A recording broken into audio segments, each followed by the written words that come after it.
Oh boy, that was an adventure at the worst possible time, now wasn't it? Nothing like technical difficulties right before we start. We're sitting there like frantically trying to figure out why I can't hear her and then I can hear her and then she can't hear me and we're like, oh no. So freak out right before we're supposed to go live. Thank you all for your patience. Today is today is Wednesday. That means it is time for another episode of Money Hungry. Kim, how you doing? I'm good. Despite technical difficulties, I'm good. I had a good week. How was your week? Good. I got sunburnt for the first time this year, which sucks. I was out at the park for a little while yesterday, and I got this like really awkward kind of farmer's tan. It's like I don't know how I probably can't even see it, but like yeah, and it like does like this weird like linear curve thing. It super unfortunate looking, but other than being a little burnt, I'm fantastic. Fantastic. Hold on just for 1 second. Yeah, no, we've got quite an interesting show. We are going to talk about tip theft. Posted a video about this today, so it's going to be good to actually elaborate on that a little further. We're going to talk about a driver who's extremely well paid on DoorDash alone, making $114,000 a year. We are going to talk about some unfortunate messaging on a receipt that an Uber Eats customer received, and a bunch of other subjects. But Kim, before we get into that, we've got a sponsor We that we have should. a We do. I am so excited because we have a great sponsorship with Solo. So, hey, Zach, what is the most frustrating thing about gig work? Other than tip baiting, probably inconsistent earnings. Well, for me, it's when I missed my earnings goal and I feel like I picked the wrong hours to work. We're all familiar with the uncertainty that comes with not knowing exactly how much you're going to take home on a given day and feeling like you have to guess when is the best time to work. That's why we should all be using Solo, today's sponsor of Money Hungry. Solo is a mobile app that aims to provide gig workers with more income stability by using real earnings data to predict the best days and times to work and putting those insights directly into your hands. Solo's Smart Schedule feature allows you to optimize your schedule and guarantee your earnings, meaning if you don't make as much as Solo predicts, they'll pay you the difference. Here's how it works. After you download the Solo app and link your app based platforms, build your optimal schedule using Solo Smart Schedule, use credits to guarantee your hours. One credit equals 1 hour, and complete at least one trip to be eligible for that guarantee. Solo continues to lead the way in providing workers with tools that they need to maximize their income and optimize their time, guaranteeing over 10 million in workers' earnings. Solo's Smart Schedule and Pay Guarantee features are now available in all major US metros, including New York City and LA. Don't worry if you're not currently working in those areas, you can still experience the benefits of Solo through automatic mileage, income, and expense tracking that helps save you time and money when tax season comes around. Guaranteed pay and experience why over 150,000 solopreneurs are using Solo to better manage their gig business by starting your 14-day free trial today. So thank you, Solo, for being such an amazing sponsor of Money Hungry. Thank you to Solo. And guys, link is in the description. Definitely check them out. That is one thing that is extremely inconsistent, as we all know, especially in the summer. So huge shout out to Solo for solving a common driver problem. Kim, before we get into our first talking point, we didn't discuss this beforehand, but you and I, as well as Sergio, have a trip coming up. We do. I'm excited. I'm excited too. So we are going to be going to Denver the first week of August. Kim, why don't you talk more about that? Yeah, absolutely. So if you guys haven't heard, GigCon, which is on August 4th, is going to be in Denver, Colorado, and so is August 5th. It's going to be the Para Rodeo Roundtable Town Hall Summit in Denver, Colorado as well. So it's a weekend jam packed of great information for drivers. You're going to see some of your favorite content creators. You are going to, God, there's so many, there's free And stuff. Sergio's going to be there. Sergio's going to be there. You're going to get some free stuff during the town hall, which Zach and I are going to be a part of, along with Steve, RideShare Rodeo. You know, there's going to be politicians there, there's going to be media there, there's going to be union, anti-union. It really is just us getting together and really speaking about the future of the gig economy. So if you are watching Sergio's comment, I don't think so, Sergio, but we'll do a drink. Anywho, I think it's going to be a fantastic time. So if you haven't signed up for it, if you're thinking about doing it, now's the time. It's going to be a fantastic weekend event that I can't wait to go and be a part of. So I think it's just really exciting news altogether. It's going to be a fantastic time. So if you're in the Denver area or close enough to make the trip, seriously, come out, learn some stuff, meet some people. It's going to be a good time. So we have a jam-packed show tonight, don't we?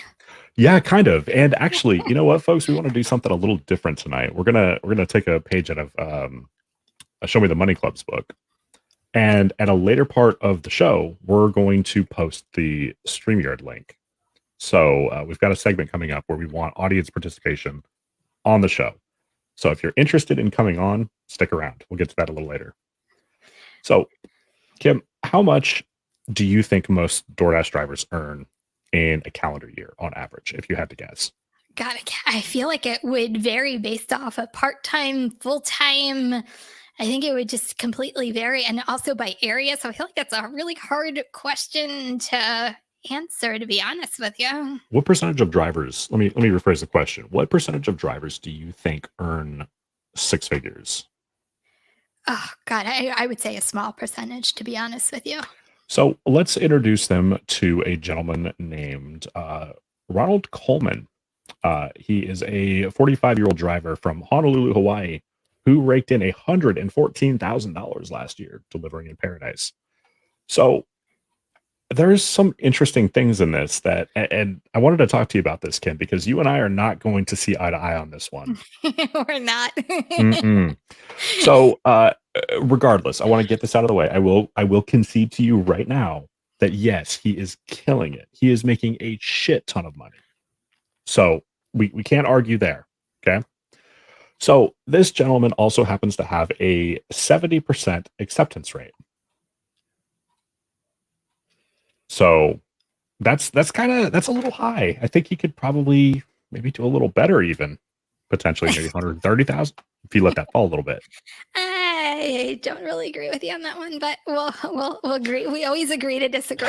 It's gonna depend on your area. We're gonna put it out that way because I feel like that's our main point between the two of us. It depends on your area. So here's something to consider though. It's like you've talked about, I'm going to use your own words against you here. You've talked about how in your market, Uber Eats is dead until you get to the summertime. Mm-hmm. So why is it that it picks up in summer? Yeah, this year it hasn't. I am totally historically. eating my words. Historically, it gets better during summer. It's because I'm in a touristy area. And I always say that it feels like people who come from other states that come to the Jersey Shore, they bring Uber Eats along with them. And I usually see, just in general, a huge influx of traffic and people in my area during the summer. So I have a theory about this. He's probably largely dealing with people who are on vacation. So for me personally, if I'm going on vacation, I know that I'm going to spend a lot more money. So, that'd be a time I'd tend to be a lot looser, ordering DoorDash, Uber Eats. So it is clearly possible to still pull six figures in some markets. However, that guy really must have hustled to make that happen. Yeah. I'm like, when I saw that, I'm like, whoa. But and you can correct me if I'm wrong. When I was reading the article, it doesn't tell you really how many hours he works per day. No, Did it? I didn't see it in no, there. it So didn't. I would be really curious per day how many hours he's working to achieve the Yeah. $114,000. He gave 4 tips on, how to succeed. And it's stuff we already know, your Mhm. market. There was nothing, I'll be honest, there was nothing in there that I'm like, okay, that's a good point. Like it's everything that we kind of already know as Sure. The drivers. stuff we already teach. Yeah. Um, So there was something that I found particularly interesting though. So according to the data that I dug up, drivers in Hawaii are averaging $15.66 an hour. So I mean, this guy's obviously doing something different, or he's putting in a ton of hours. So I mean, because making $15 an hour, you're not going to come anywhere near six figures unless you're driving 15, 16 hours a day. yeah, and one of his one of his examples was he says he often sees like $50 payouts, and and I think he said it was like a $13 order. So when Mhm. he says stuff like that, it makes me think like he's on the large order program. Like Could there be. could be other factors Sure. that kind of go into his salary. At least that's kind of that would inflate his salary. I Yeah. do agree with you. I think a lot of it has to do with touristy type of things and people traveling. Just because I know when I travel, I think everybody, hopefully, a lot of people do this. Like you throw caution to your wind. You're like, my vacation, whatever it costs, Yeah. let's do it. Yeah. At least that's what I do when I'm in Disney. Like to me, there's no price tag on having fun while you're there. You just like, whatever. It's just money. And I think a lot of people feel that way. So I think a lot of tips are inflated Probably in this quite. area. Yeah, probably a lot bigger. Actually, matter of fact, I'd be curious to hear from drivers in, let's say, Las Vegas. If I know most of them try to avoid the strip, but I am curious if you were to take a driver who delivers on the strip and then one who delivers maybe 4 or 5 miles away, who is actually seeing bigger orders? Are the people who are staying on the strip, tipping more? That It's a would good be it's a that'd be good an question. interesting conversation. So, I really do think a lot of this boils down to the market that he's in, and he clearly knows his market well if he's making that much money. Yeah, the only other thing, and I think we were talking about this the other day when we were, going through the topics we're talking about tonight, is how much does it cost to to live in Hawaii? Like, I, I would like to know the average. I know it's expensive in It's pricey. Hawaii. So, is some of this based off of the cost of living in Hawaii as well, just based off of how expensive Hawaii is? Yeah, I mean, I hate to say it, but I mean, $114,000 a year in Hawaii, when you factor in your expenses and then pay tax on it, that might not actually be all that grand. I mean, it's still an impressive number to earn gross, but when you're factoring in your cost of living and then your net income, that's where it might get a little depressing. But Yeah. I digress. We've actually put out feelers. We are trying to reach out to this gentleman to see if he'd be interested in coming on the show. So if he is, then we could hear it firsthand from him. Yeah, I would actually love to also just get a perspective from someone who lives in such a tourist type of area to really understand Hawaii. And not only that, but like Hawaii, I feel it's an island all on its own, right? So it would Yeah, be really interesting just to see the differences in the way they dash in Hawaii versus someone in New Jersey or someone in Washington. Like it would be sure. definitely an interesting conversation to have. So I posted a video today that I caught a lot of flack about, and we're about to do it again. We're about to do it again. Oh, Kim, does DoorDash steal tips? I how do I tread with this lightly? Um, I can answer it. okay, go for it. The answer is no. They do Okay, not. Not anymore, at least. That's I not to say that tip theft does not happen on the platform, though. And that I is the real issue. yeah, I was gonna say, I don't think that they personally steal tips any longer. I think that's the key word, any longer.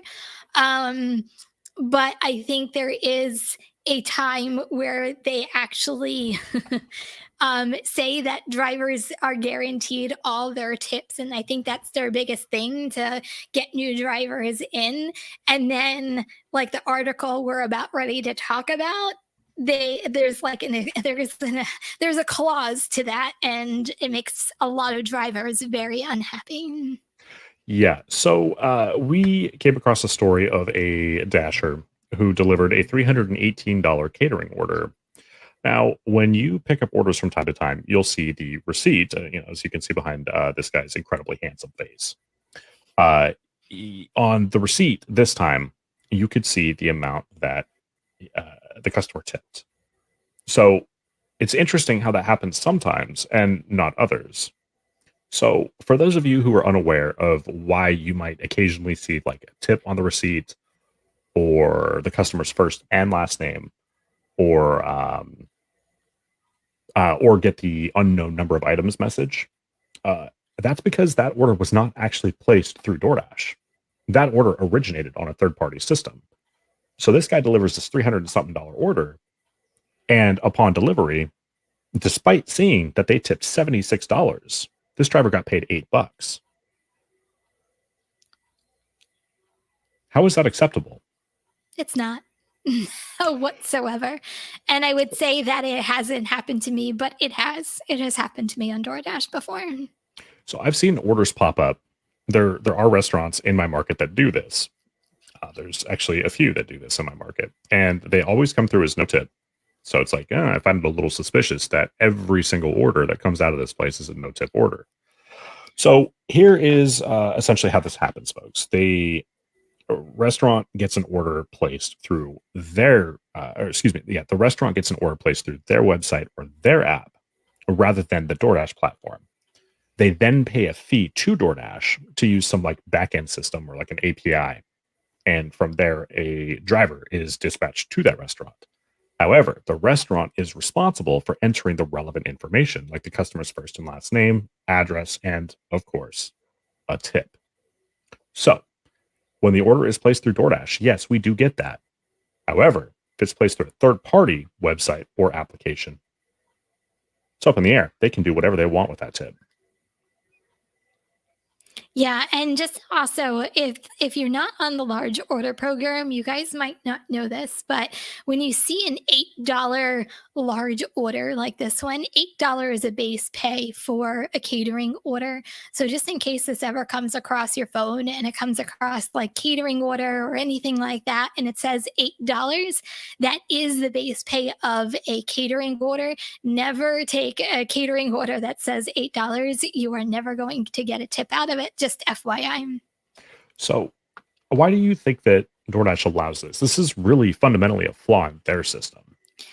I don't know whether they know how to stop it, to be honest with you, because if it's ordered through the website of whatever company it's not technically ordered by DoorDash. It's actually ordered by the company, and then they dispatch a DoorDash driver to the location. I just think it's really misleading when DoorDash says drivers get to keep 100% of their tips, and when you see a receipt and you're supposed to get $76 and you get $0, like, to me that's the misleading part, because you're expecting $76 in this gentleman's case. Yeah. So I'm not going to get into which places are known for doing that, but there are several large chains, unfortunately, that participate in this kind of janky BS. So this particular driver, seeing, of course, that the customer tipped $76, he called DoorDash like, hey, the customer tipped $76. Where's my 76 freaking dollars? And essentially, support told him, well, the restaurant didn't add the tip to the order. So he called the restaurant as the customer, and they assured him that the tip went to the driver or in this case him. They just didn't know he was, one and the same at that moment. So he ended up going into this restaurant and speaking with somebody in management there, which, for the record, folks, you should never do that. That is a fantastic way to get yourself deactivated quick. But he did it anyway.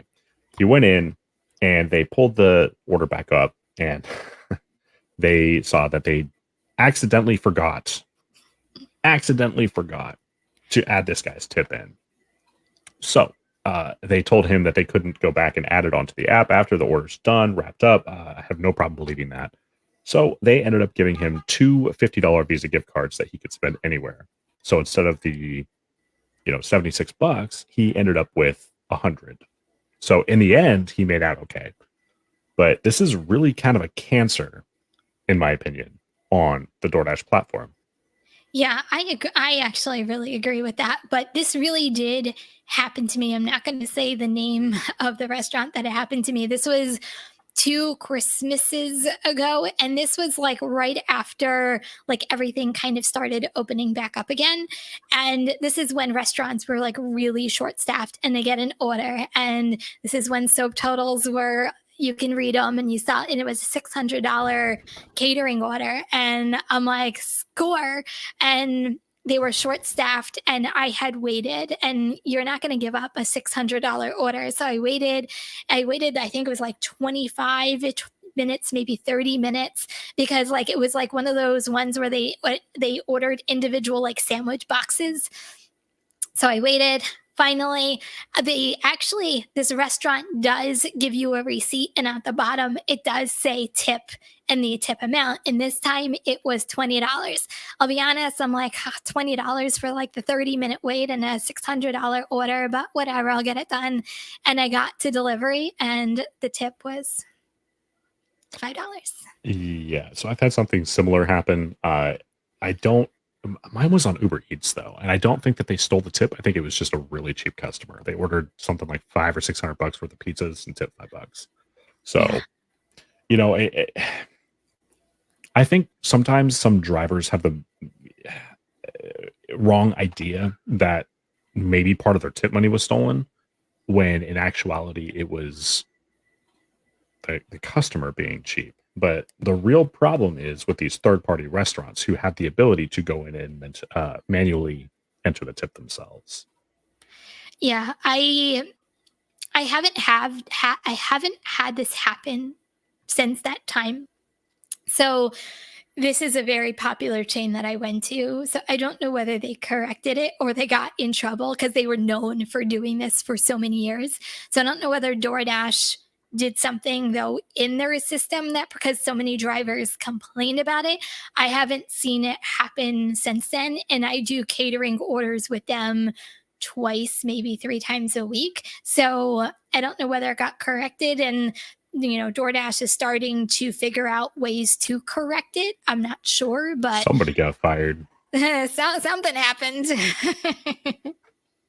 So always check your receipts. If you pick up a third-party order or an order that was placed with a third-party system and there's a receipt there with transaction details, take a look at it. It might just have the customer tip on there. So you can match that up with the number that's in the app. And then if they don't match, boycott that restaurant. Call support. Be like, I demand the rest of my money. Well, hey, I've gotten, I'll say, smart on catering orders, because a lot of times when you do catering orders on DoorDash, you get to know your restaurants, and most of them do give you a receipt with the tip on the thing. So as soon as I walk in, I go, hi, do you have the receipt ready? And I actually look at the receipt before I even say I arrived. So that way, if I want to cancel the order based off of what it actually is, I actually can. So I've actually learned what restaurants actually put the tips on the receipt to be a little bit more smart when taking some of these orders you're not sure about. It's very, very wise. And so, it's only, just to clarify, it's only on catering orders. It's not on every DoorDash order, only on catering orders. Well, it doesn't to clarify your clarification, it doesn't always need to be a catering order for you to see the receipt. No. Yeah. Okay. So always check your receipts because sometimes they might insult you. I just might. So this poor lady ordered through Uber Eats, and the menu didn't match up. So she got her order delivered, and after looking at the receipt, she realized it said "bitch," and then it said her name down below, Jenny from the looks of it, and then Uber. So I found this to be pretty interesting, Kim. Essentially, what happened here was it sounds like it was probably a virtual restaurant, but they had filters in place where they couldn't add the actual name of the restaurant or the item. So she had called the restaurant because she was thinking she had offended somebody or done something wrong. And they're like mortified. They're like, "Oh my God, no, we're sorry." They're like, Uber just won't let us put the word bitchin' burger. So it comes up as a different name on the Uber app, but on our menu, it's a bitchin' burger. So I mean, like that's kind of a fairly big discrepancy, though. I mean, like I'd be pissed if I got a receipt that said like asshole or something, you know, like An like asshole nobody. burger. Yeah, the asshole burger. You know, it's I, I don't know. You know what? I mean, it's kind of a fail on really on Uber's part. Like, let them name their items what they're. You know, like I'm not gonna order from something that I find offensive. So Well, there's two things I found endearing, but I also kind of found interesting. Do you really look at the receipt that comes in your bag when you order an Uber Eats order, or DoorDash order? probably not. I'm like, I just tear open the bag and just want to start eating my food. I don't look at the receipt. Now, if it said something like bitch or asshole or something like that, I probably would catch my eye. Like, what's this? But no, typically I wouldn't. I Second wouldn't do thing, would that. you actually call the restaurant and say, "Hey, why does my receipt say bitch on it?" I don't think I would do Uh, that. Probably not. I mean, I don't know. That depends. Like, if I ever wanted to eat there again, probably not. But if I was like traveling or something, like, what the F, man? You know, But I the might. thing is, she didn't say, like, "What the heck is up with this?" She's just like, "Did I do anything wrong?" Like, that was her response, like, "Did I do anything wrong? Why was I called this on the receipt?" Which I find endearing. Yeah. So this is the part where we wanted to invite you guys on and discuss some restaurants that you have blacklisted and why. So, Kim, if you want to drop that link in, Yep. I can. Oh, real quick though, if you are going to come on the show, we ask that you avoid anything racist, sexist, homophobic, or anything like extremely politically charged. So, with the exception of Or offensive. or offensive, yeah, just generally offensive. So, you know, with the exception of like some minor language like I use, let's try to keep it somewhat family friendly. So, if we can get that link, actually, you know what, Kim, I can probably drop it in here too. No, I got it. Oh, she got it. It's She beat me coming. to It's it. just taking a little while. So, okay. So, if you guys want to pop in, you're welcome to do so. Kim, do you mind if I start this one? I've Go I've for got it. a couple of experiences that I am still salty about. So I am going to avoid saying the name on both of these because they are both mom and pop restaurants, and I'm not trying to hurt their livelihood.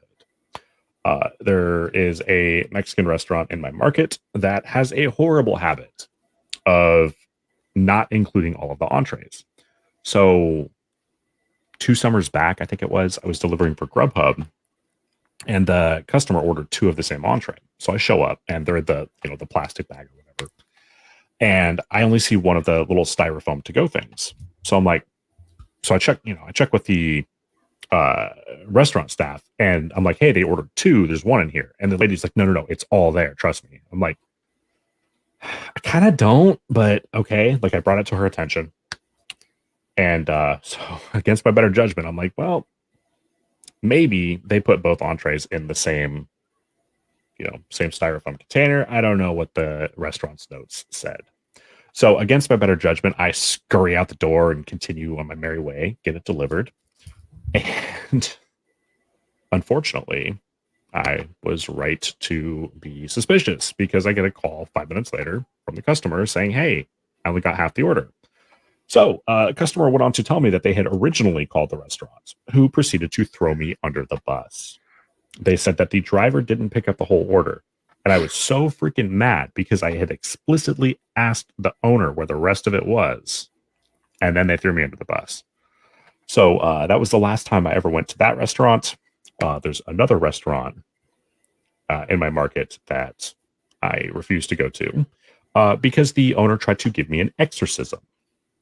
What? So, in the off chance that any of you guys are in my market, you're probably going to know which restaurant I'm talking about. Please do not say the name of it. There is a gentleman here who is very religious who owns a restaurant. And I mean, the place is just filled with like Bibles, religious literature, and stuff like that. So I made the unfortunate mistake one time of going in wearing a shirt that says "Make beer, not war." Is it the most professional shirt in the world? No. Is it awesome as fuck? Yes. So, but this guy clearly took offense to it. So I walk in, I'm like, "Hey, whatever for whoever," and he's like, "Okay." And I see his eyes kind of slowly start moving down and reading my shirt. He's like, "Make beer, not war." And then he went on this tirade about how I needed Jesus without knowing a damn thing about my beliefs.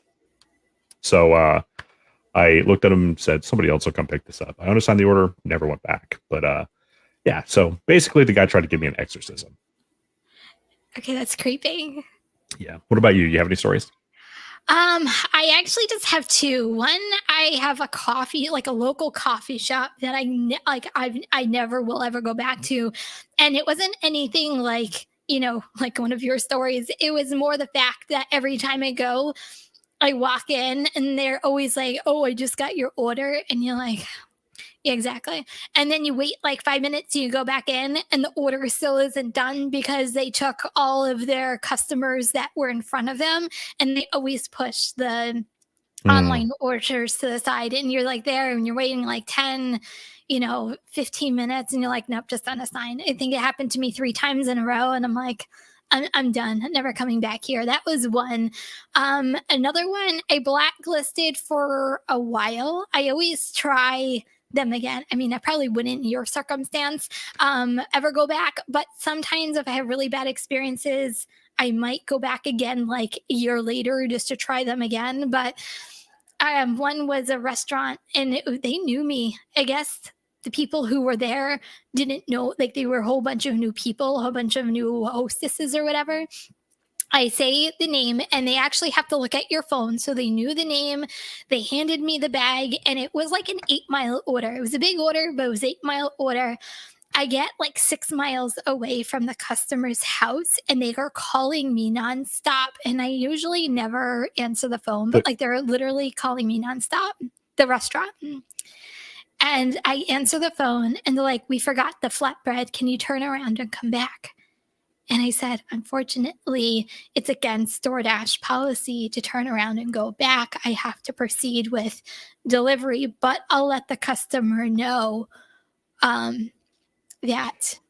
But anyway, they actually blacklisted me. I found out that they blacklisted me from the restaurant because I wouldn't turn around and come back.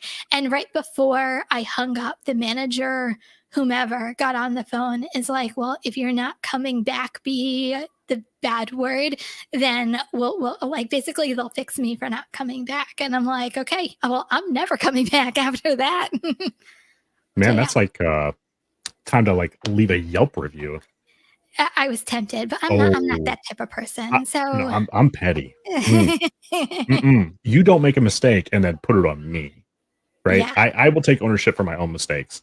I My dumbass actually did turn around after driving about 8 miles down the freeway once, but that's simply for the fact that I actually really liked the restaurant staff that messed up. And when they called me, they were like extremely apologetic, and it was like the difference between the customer getting like something really small and like their actual meal. So I'm like, okay, fine. So that's yeah, those are Yeah. I don't know. I feel Also, like guys, link is in the chat if you guys want to hop in and share a couple of your experiences with the restaurants you blacklist and why. We would love to hear it. So we'll just keep it to like a 5 minute minimum or 5 minute maximum per person. So if you want I'll to put jump it in, in we'd love again to just chat in with you. case. Okay.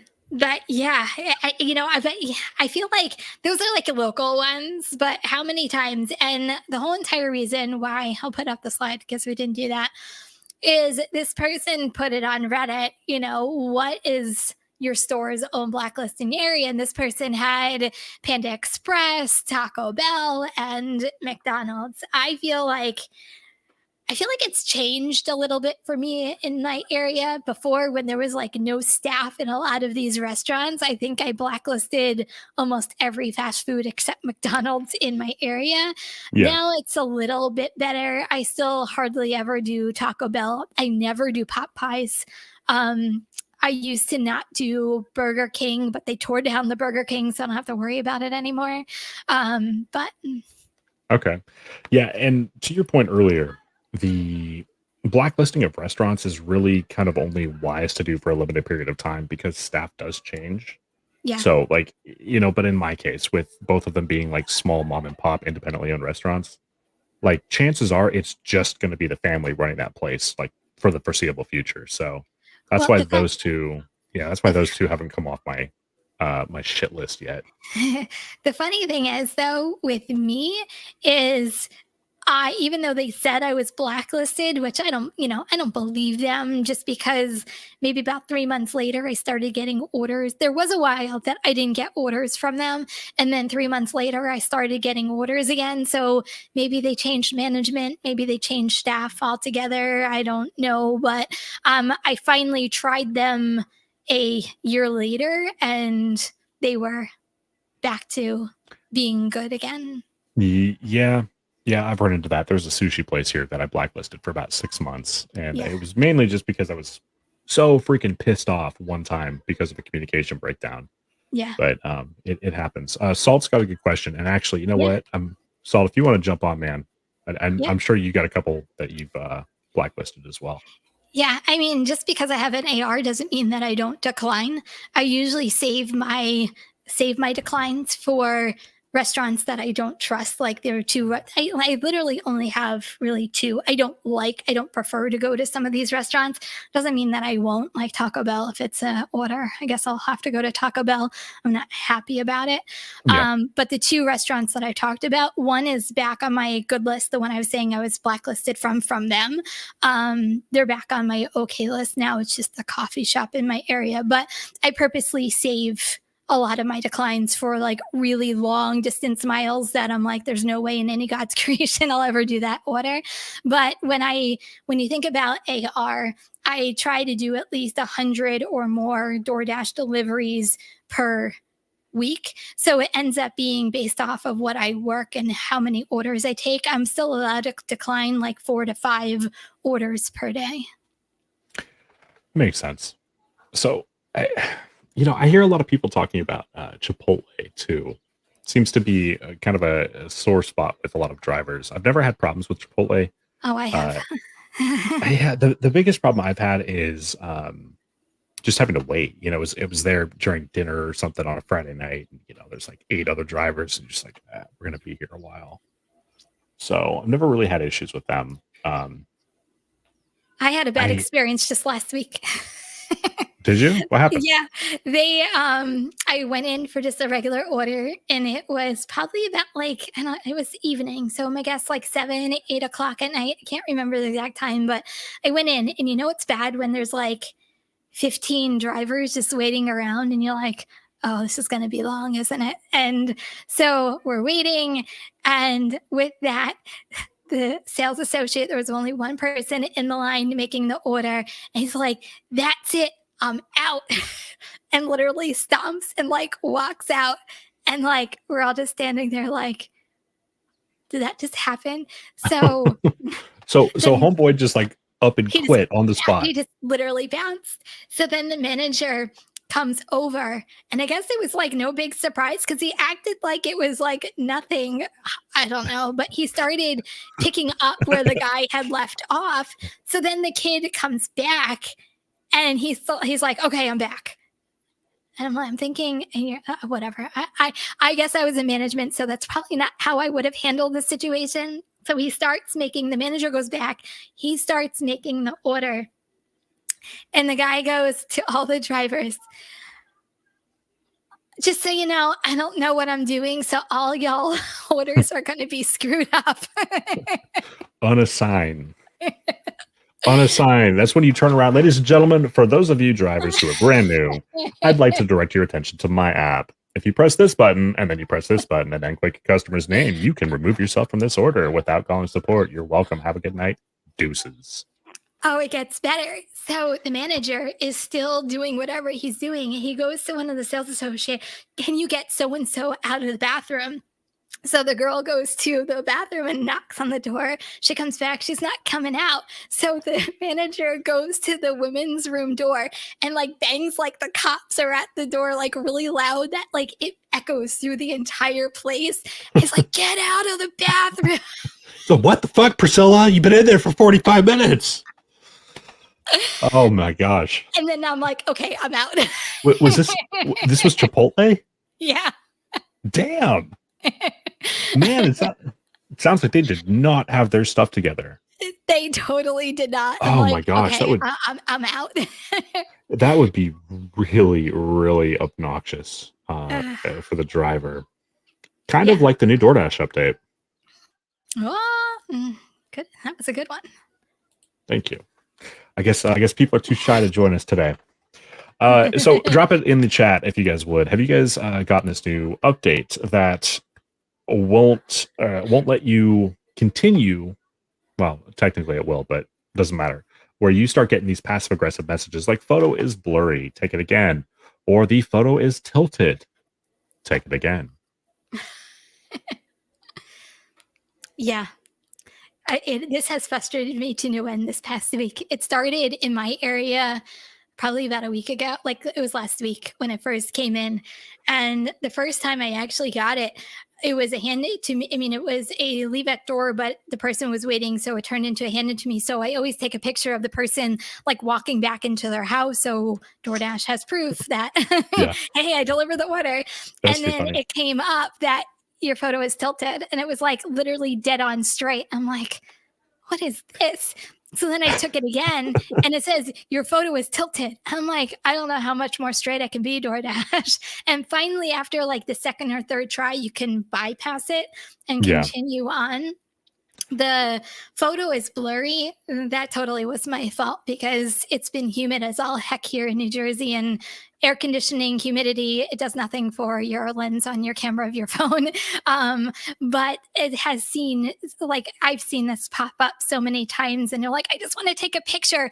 And I'm thinking, oh my God, DoorDash, like all these video cameras on doorbells, I'm like, customers are getting a really good laugh out of drivers, or they think we're scoping out their place to go rob it. Like it's going to be one of the or other. we're just not very bright. I mean, if we're standing there like, trying to figure out how to like strike a pose of our own to get the damn app happy. Yeah, like, I don't want to stand there like a freaking ballerina because DoorDash is being picky. You can still upload it after you get this message twice and you bypass it. You can do it. So yes, you can still do it, but you still have to go through the steps of your picture is tilted. See, and I can't get out of my customer's yard fast enough. Like, I just want to get the picture taken and go. Like, I've had it where it like hung and I'm already like halfway, like half a mile down the road. And I'm like, crap, it failed to upload. Well, guess I'm taking a picture of the road now. Yeah. So, it says you're too far away from the delivery. Oh, there's a new update that happened in my area about that this week too. All these minor updates DoorDash has been doing to the app has been absolutely ridiculous. Hey, we have somebody. They just keep like, all right, bring them on. Okay, hold on. I'm going to minimize us back. Okay. Hey, Daniel, how are you? Hold on, I don't think we can hear you.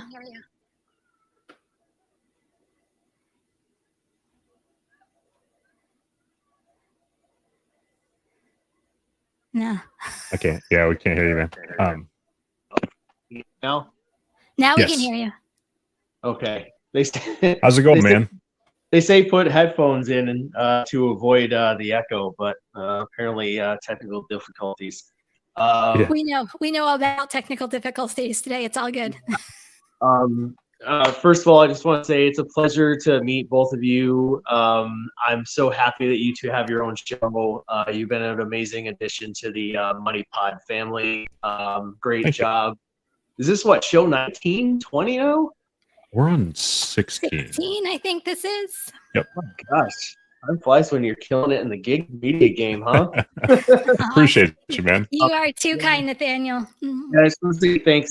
Your videos and just you two have like introduced me into multi-apping and just allowed me to really like help like diversify my portfolio. I mean, I do ride sharing mostly, but I've really found a lot of value in delivery and just expanding my horizons. So I just want to say thank you, and you guys are doing an amazing job. My old state neighbor in New Jersey. I'm from Rochester, New York. My new state neighbor up in the Pacific Northwest. Zach, you guys are awesome. So yeah, keep up the great work and just thanks for everything. By the way, man, really quick, before you go, I wanted to apologize. I know you knew I was in Portland. It was like a 2-day just family trip. So I was like trying to like squeeze in as much family time. So if I'm there again for a longer period of time, I will make sure you're aware. Oh, for sure. And I've got family in Colorado, and I'm really like this close to mapping out an electric vehicle charging map out there from Portland. You should totally join us. I mean, we'll be in the area. I really may. But yeah, I just wanted to share with you just a quick story of a restaurant that I will never, ever go back and deliver to. And it's kind of heavy, so I'm sorry in advance about it. But I was, I'm pretty new to delivery, and I delivered like from a Subway, right? And they gave me the sandwich, and they were like, "Oh, you got to get the chips and the drink off the rack." So I'm like, "All right, cool." So then I go to another sub place. I don't want to throw this place under the bus, because maybe it was just a bad day. I don't know, but I grabbed the sub. I asked them, like, first of all, they really didn't acknowledge me, too much, and kind of like they weren't even really all that busy. But like, I asked like if my order was over there, and the guy was kind of like, yeah, it's right over there. So I went and grabbed it, and I asked if everything was in the bag, and he said, yeah, the sub's in the bag. So I look at the order receipt, and there's like there's a bag of chips and a cookie, right? So I go to grab it off the rack, and literally I go to grab it off the rack, and I take like maybe 1 to 2 steps, and I hear, hey, what are you doing? No, what are you doing? I'm like, I'm just grabbing the chips and the cookie. Literally like yelled at me, said it was in the bag, and like basically snatched the chips and the cookie out of my hand and like essentially kicked me out. And being the good delivery driver that I'm trying to be, I mean, my background's in food service, so I'm all about trying to get everything right. I asked him to make sure that the chips and the cookie were in the bag, and he basically just snatches it out of my hand, goes back behind the counter, like literally opens it and dumps everything out on the counter, and like holds up the chips and the cookie and was like, here. And then like put it back, like basically just threw it back in the bag, put like a new sticker on it, handed it to me, and just told me to get out. That's wow, horrible. it's like, damn Sasquatch. Yeah, it was crazy. Zach, I know the Pacific Northwest is not exactly the most diverse region to live in. And I'm from upstate New York, and it's a pretty diverse place, but like I can't remember the last time I just felt like so profiled. You know what I'm saying? Like I was just a thief trying to steal something. You know what I'm saying? Yeah. Yeah. So I hear what you're saying, man. Yeah, and needless to say, I will never, ever go back to that place. I actually did file a complaint with Doordash after that, because it just, it definitely like brought my whole mood down. I basically just called it a day. Like that was it. I did not want to. I did not want any part of delivering after that. I don't blame you at all, man. I would have been out too. I'm sorry that happened to you. That's horrible. Yeah, people gonna people. What are you gonna? What do you say? Yeah, very true. Well, man, I want to thank you so much for jumping on with us for a few and sharing that. So Oh, Yeah, man. I'm all about supporting the channel, all about supporting the family, my brothers and sisters on wheels. Y'all have a great day. Love you. Thank you, man. We love you Bye, too. Nathaniel. Thank you. Take care. So that was really cool for him to jump on and It was share his cool. experiences. Yeah. So we talked about the update, and I actually don't have this on my phone yet, Kim. You don't have it yet? No. Does anybody else in the chat have this yet? Am I the only one who can't take a picture because it's tilted? I don't know if it's because I'm using such an old iPhone or what the deal is, but I don't know. It's like I'm stuck behind everybody else. Like I still have my 2-tap decline. I've heard a lot of people say that's gone for them again. You still have the 2-tap decline? Sure do. I sure do. DoorDash is like, he's going to make another video if we take this away from him again. So, yeah. Yeah, I still have the 2-tap decline. So, anyway, let's look at some new order types. I guess they're not really very new, but they're just starting to become a little bit more prevalent. So, this is a $133 DoorDash order going 26.7 miles. It's picking up from Petco, but $133 for 26 miles. Now, there are 19 stops. Kim, are you taking it? I would have taken this one, yeah, in a heartbeat. So, that's so tempting because that's like practically your entire day right there. At least, for me, So, if I go out, I want to make this is my take on these orders. So we have this one, and then I'm going to get to the other one too, so you can kind of see the two. And then you have this one. This one is $97.50. I think it was for 77 miles, I think it is. I feel like these, you have to be really super careful and really know your area and your dollar per mile to make sure it's profitable for you as a driver to take. Yeah. I would have taken this one in a heartbeat, but this is my thing with these orders. So I got one very similar to this, and it just so happened to be mine came in on the very last day of the month of July, and I was sitting at 82%. Now, guys, I know you guys don't know me or my schedule, but I can only work up until 2:00 in the afternoon, most days, sometimes 1:00 because of my daughter getting home. So this order, the order I had would have put me out until about 4:00, which as a mom, like there's no way I can commit to that long of a period of time. So I had to decline it. And mine was 8 orders. So my acceptance rate dropped 8 points the last week, the last day of the month. That's dirty. So in this order right here, if a top dasher or any dasher would have declined this order, it goes down 19 points on your acceptance rate. That's crazy to think about. Can you imagine being a driver who is in a market that actually does need to be top dasher to drive? Mm-hmm. And then to get that, like what if you've already put in, 8, 10, 12 hours for the day? And then you get that. Yeah. Like that would be a nightmare. Yeah. So as much as I would have loved to done the order. Mine was 80. I forget what it was. I think it was like $87, but it was 44 miles. So it was still $2 a mile. And I probably, if it would have come in at like 8 or 9 o'clock in the morning, I would have been like, okay, if I do this really quickly, I can get back home in time and still make it home for my daughter and all would be good. And I would be $87 more in my pocket for my afternoon. So yeah. I just don't agree that each one of these should count against your acceptance rate. I agree with that. I think that if they're going to send them out as one offer, then they need to be, accepted or declined as one offer. So, and they have, I'm sorry, by the way, if you guys can hear something going on, we don't have air conditioning in the Northwest and it is way too hot to have my windows closed. So bear in there with me. If they're going to send it out as one order, then they need to decline it as one order too. Like, they have other order types where like peer-to-peer delivery, right? For example, you can decline that without affecting your acceptance rate. That should be no different. I completely agree. And every order should be no different, but you know what I mean? And if you really think about it, even if you, okay, so say you're making this up in the 70s and you're like, okay, I got Top Dasher, I've made it. And then Mhm. this order comes in. But say you're like, okay, what's the workaround if I accept it? Well, depending on where you're at with your cancellation rate, I probably can't cancel it because each one counts against your cancellation rate too. So it's like a no-win situation. How if you take this order or don't take this order? Yeah. Show me the next one. We've got two here. Yeah, So this one, is it Kachava? I don't even know what that is. I don't know. I found this one online. This one I don't. This one I don't know. The last one, one of my subscribers gave it to me.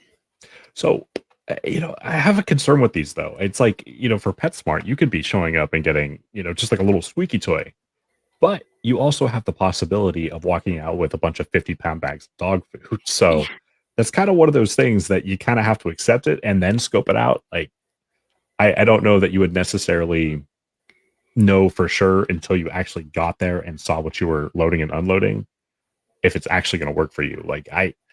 I just watched a video that the Long Island Dash Experience put out recently where they took an order like this and they were like loaded up. They were, yeah, to the roof.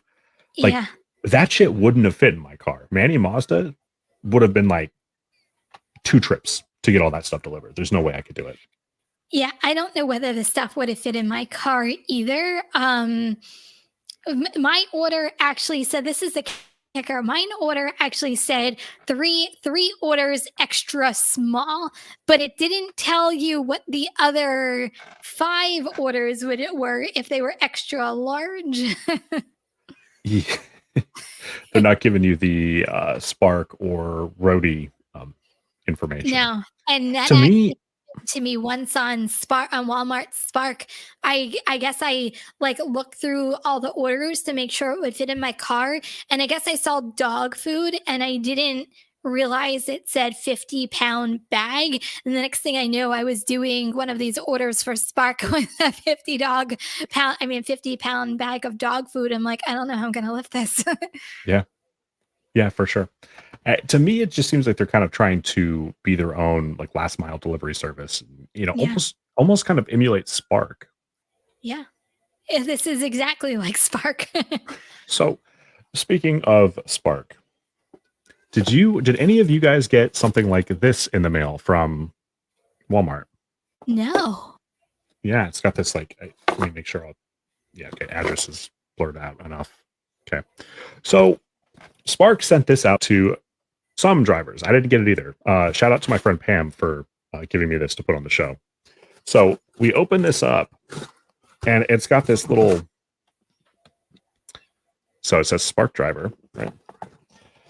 On our 5th anniversary, we want to thank you for providing delivery services on the Spark driver platform. The Spark is extra bright this year, thanks to you. But Cute, right? So, what do you think is in this, Kim? There's more shit in here. T-shirt, Sounded like that. gift card. Okay, I'm All right. thinking positively. A car decal. I'm just gonna get rid of that real quick. Let's open this up. So we got this. Got some confetti shit. That's okay. All right. That cool. costs like 2 cents. We're good. Oh, but wait until you see the condoms. That just came through, and I just laughed. It's like Walmart's like passive aggressive way of being like, don't procreate. All right, here is what is in this box. Ready for this? Boom. A notepad for 5 years. You Like- shouldn't like have, this- really. Like this is seriously the width of about a damn nickel, That looks like and it kind of smells like throw up too. Actually, come to think of it, I don't want to touch you know that. what that really looks like? My daughter, whenever she does something good at school, they have like a prize box. If they get certain many stars, it looks like a notepad she would bring home from a prize box. Yeah, so I found that funny. My friend Pam got one. I did not. Salt just said that he didn't get one either. You didn't. So I No. guess they just like my friend Pam much better than they like us. But that's fine. But Well, I'm impressed we know with what 5 years. She's been with Spark for 5 years. she hasn't been. She's been with Spark less time than I have. Oh, I thought you said it was a 5-year anniversary. Right? Yeah, their 5-year anniversary, not hers. Oh, So sorry, I misunderstood. no, it's okay. But I just find this funny because they spent more money like shipping this thing. Obviously, like getting the box, like the freaking box and like the frizzy shit would have cost more than the damn gift. Tony says, bro, that's more than what Walmart gave me when I worked as there as a manager. That's too funny. So, and they were giving out for a while. Actually, never mind. Screw it. For legal reasons, the person who was kind enough to do this no longer works for you guys, Walmart. For a while, they were giving out like these customer appreciation gift bags, and so this one person working at Walmart was for drivers that they liked. There was like a monster in there and like some household cleaning stuff. This Spark person was like giving drivers like, hey, make sure your customer gets this. So yeah, but that's funny. I felt like that was far more exclusive than the little notebook, but I found that funny, so I figured we'd include it in the funnies. There is a couple in my home state of Washington, in Tacoma, who have been dealing with a pretty obnoxious problem. So DoorDash keeps sending drivers to their residential house saying that it's Popeye's chicken. Can you imagine how freaking maddening that would be? I would. What would you do? I would probably, after like the second time it happened, I'd probably put a piece of paper on the door that says "Not Popeyes, piss off." Like I feel bad for this couple though. They called DoorDash and tried to get their address changed, but it didn't work. It wasn't until they called the media and the media got involved that DoorDash actually got this fixed. So, yeah. Like, it's not even like you can call the cops. What are the cops going to do? Sorry, lady, we can't stand here all day. Like, nothing they can do about it. But I mean, it's nothing nefarious. Like somebody made a mistake. Yeah. So I just found that interesting. So I would be even more upset if like my daughter was like at the infant stage and like, can you imagine you finally get like your infant down and you're like, oh, finally, and then knock, knock, knock, and then like your infant gets up and you finally get her down, knock, knock. Like I would or you have a yappy ass dog. Oh, that would really suck too. You have one of those little ankle biters or chihuahua or something. So this couple was putting up with this for 2 weeks, just drivers in and out of their driveway. Like Kim, I don't mean to sound snobby here or whatever the right word is, but I don't think I would make this mistake as a driver. Like I would know that I'm going into. I'm with Holly on this one. Why would anyone even go up to the door? They can see it's a house and not a restaurant, especially Popeyes. Like your order says Popeyes, you pull up to a house. It doesn't say Popeyes. For safety reasons, why would you knock on a random person's house if it's not Popeyes? I would think it's like a bad thing, like someone's going to jump me. Do you remember back to our first or second show, we were doing the funnies and they had a doormat that said there's some whores in this house?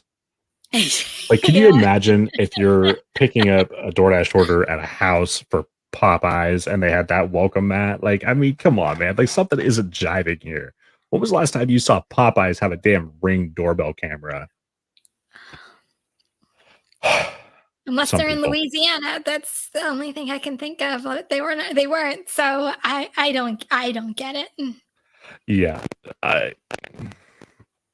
I probably wouldn't have made this mistake, but I've also been at this a while. So, but what happens if, to Holly's point, what happens if a DoorDash driver says, no, this isn't the right thing? And the drivers keep calling DoorDash, say, hey, this is the wrong address. Hey, this is the wrong address. And DoorDash still, like, they're getting it from the customer, they're getting it from the drivers, and they still don't fix it. Like, when does it get fixed? Yeah, for sure. That'd be a maddening problem for sure. And can you imagine if they're part of like an HOA or something like that? They have to deal with complaints from the HOA, and they can't even do anything about it. We all know how receptive DoorDash is to fixing problems. Yeah. So, Kim, let's move on to our final topic of the night here. What is your favorite ice cream? And if you guys would be so kind, please jot your favorite ice cream flavor in the comments. Mine, I have two, but I'll go with mint chocolate chip. Mint chocolate chip. Okay. All right. That's kind of gross, but to each What do you his mean own. that's gross? It's disgusting. What do you want about it? It's like nasty. No, it's not. That's gross. Actually, matter of fact, my second one is cookies and cream. yeah, okay, that's pretty good. That's pretty good. Actually, real quick, that reminds me. I'm with Lily on this one. Pralines and cream for me. Oh So, no, that's gross. That's not gross. That is delicious, Yes, and it's got protein and it's got delicious goodness. it wasn't even on the map. So maybe folks like Lily and I just have exquisite taste. If you say so. Quick funny story. My family lived in Japan when I was a kid, and Japan is notorious for vending machines. If you can think of an item that you would like to purchase, it's probably in a vending machine somewhere in Japan. So we were on a road trip somewhere off of the base, and I know we got to wrap up. I'm gonna make this quick. So we were wanting a snack. So we pulled off the road to this big group of vending machines, and we decided to buy some ice cream out of one of these machines. And the flavors were all pretty unique, if memory serves me correctly. And I can't remember who it was that made this mistake, but somebody in my family thought that they were getting mint chocolate chip and ended up with green tea ice cream, which was the most putrid ice cream I have ever tried in my life. So anyway, I digress. Kim, we have a story. Do I speak Japanese? No, man, not anymore. I used to do okay when I was much younger, but not really anymore now. So just real quick. So Cheyenne says she likes vanilla chocolate soft serve. Nathaniel says Ben and Jerry's half baked. Ooh. Yeah, That is actually really good. yeah. Chubby Hubby's also good. I'm not a big Chubby Hubby fan. I like it, but I mean we've just But so does cookie dough. Cookie dough's always good too. I like the stuff that's like just clearly unhealthy for you. So we're talking about this because Instacart did a survey where they figured out who orders what flavor of ice cream in which states. So Kim, do you want to pull that slide up? I don't think it's on here. Do we not have? Yeah, this is the last one. Well, son of a way to go, self.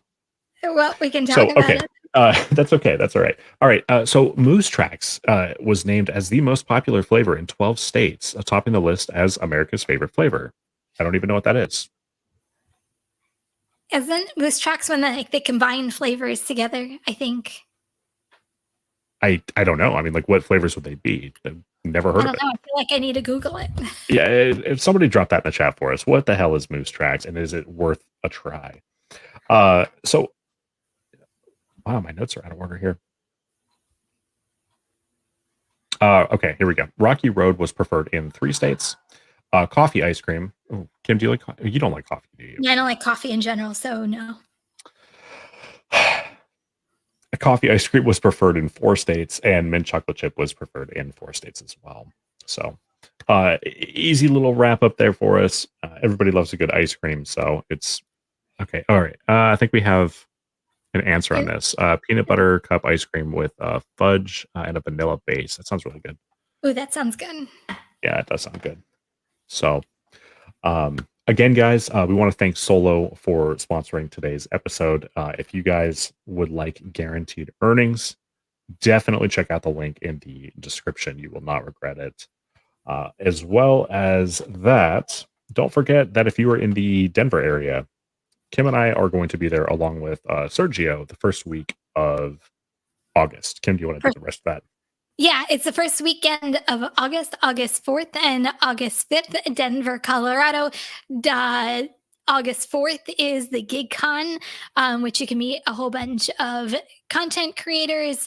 There's going to be a whole bunch of companies that are here to help drivers just like you.